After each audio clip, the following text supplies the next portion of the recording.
2:30 in the morning and you cannot sleep. You roll from one side to the other. You pound your pillow. Nothing helps. Everyone else sleeps, but not you. And so it's 2:30 in the morning, it becomes 3:30, and you still haven't slept. And anxiety begins to have its way with you. Another hour passes. You cover your head with the pillow. You feel like crying. What a mess. What does all this anxiety mean? All this insecurity, all this trepidation, all this worry, all this restlessness. What does it mean? Well, it means simply this. You are a human being. You're not stupid. You're not emotionally underdeveloped. You're not immature. Your parents didn't fail you. It doesn't mean you failed them. And this is important. It does not mean you're not a Christian. Christians battle anxiety. Jesus did.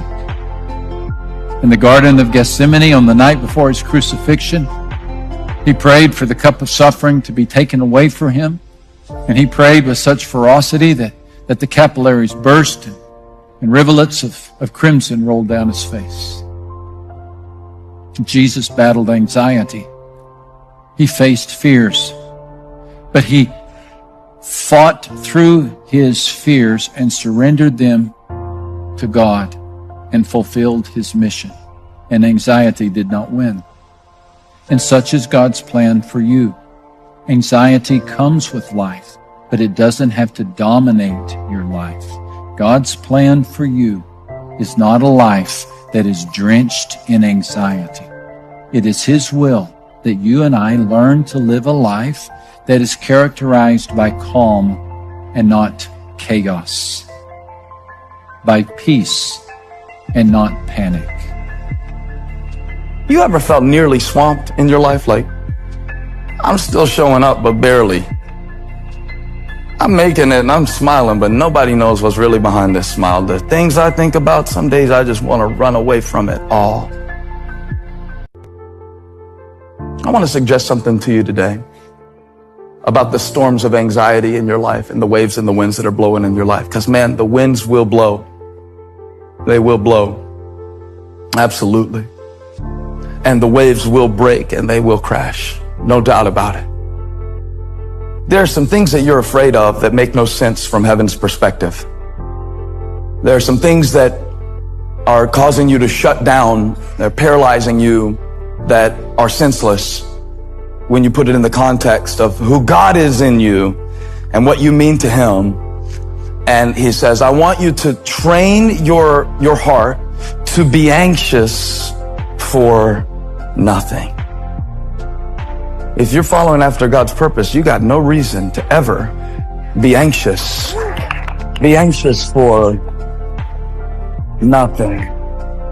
How can somebody really live a life in which they're anxious for nothing? Do not let yourself be caught in a state of perpetual anxiety. That's what he's saying.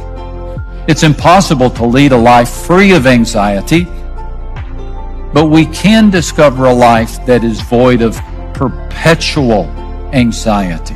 Anxiety comes with life, but it does not have to dominate our lives. You see, anxiety, depression, and unhappiness, they all come from a sense of powerlessness. They all come from a sense of powerlessness. So when you're powerless, you feel anxious. When you're powerless, you feel depressed. When you're powerless, you feel unhappy. So the idea that you're powerless over your debts, powerless over the sentence, powerless over the battle, that somehow it's up to you to try to make it happen, that will bring you sadness. It will bring you anxiety. It will bring you, so we only get anxious about something because we're not certain about what the outcome is going to be. Why would you be anxious about something you're sure about? You know, when you're rooting for your favorite team, when it's live and it's happening, and the game is really close and it's down to the last minute, you get anxious about it. It's just an example that just shows how our emotions operate. You understand the anxiety when it's close and when it's on the edge because you're not sure. But let me ask you something. If you already know, and if you're watching, you would have no anxiety. Why? Because you already know the outcome. Right? See, you have no fear and no anxiety when you know the outcome. Well, the outcome of whatever your need is my God shall supply it. So when you know the outcome, anxiety leaves you. There's a pathway out of the valley of fret, and God has used the Apostle Paul to sketch the map. In this passage from Philippians chapter 4, verses 4 through 8, rejoice in the Lord always. Again I will say, rejoice. Let your gentleness be made known to all men. The Lord is at hand. Be anxious for nothing, but in everything, by prayer and supplication, with thanksgiving, let your requests be made known to God. And the peace of God, which surpasses all understanding, will guard your hearts and minds through Christ Jesus. A person would be hard-pressed to find a passage more practical and applicable to our day and age. Wouldn't you agree? So what can we do? Paul lists here 4 helpful ideas for winning the war on worry. And if you want to move from chaos into calm, consider what Paul says. First, celebrate God's goodness. Rejoice in the Lord always, the apostle writes, with chains dangling from that Roman jail cell.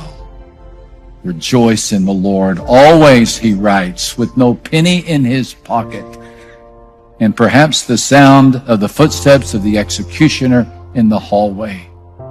Rejoice in the Lord always, he writes, beneath the shadow of Nero and the threat to the church.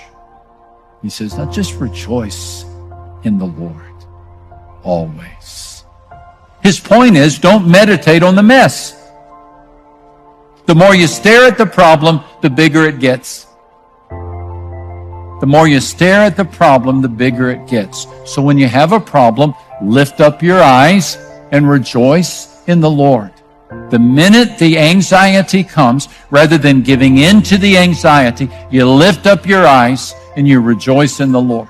This was the counsel of the psalmist. He said, I will lift up my eyes to the hills. From whence comes my help? My help comes from the Lord who made heaven and earth. Do you see the intentionality in those words? I will lift up my eyes. This was a decision that the psalmist made. The Apostle Peter is a testimony to this. You remember how when the storm struck the Sea of Galilee, he knew what 10-foot waves could do to a fishing boat. And Peter cried out, Lord, if it's really you, then command me to come to you on the water. And Jesus said, come. And Peter left the boat and walked on the water to Jesus. But when Peter saw the wind and the waves, he became afraid. And he began to, what? Sink. As long as he kept his eyes on Christ, he was able to do the impossible. But when he saw the wind and the waves, when he turned his gaze away from Christ, he began to sink. If today you feel like you're sinking, or the next time you feel like you're sinking, lift up your eyes. Set your gaze on Christ. Rejoice in the Lord. Rejoice in his sovereignty. Is God greater than your problem? Has God ever faced this problem before? Does God have solutions you've not thought of?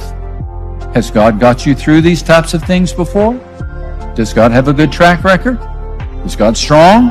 Is God sovereign? Is God still on the throne? Is he over all? See how you lift that up? You're rejoicing in the Lord. You're lifting your mind away from the problems, and you're setting your mind on the one who can solve it. Do not meditate on the mess.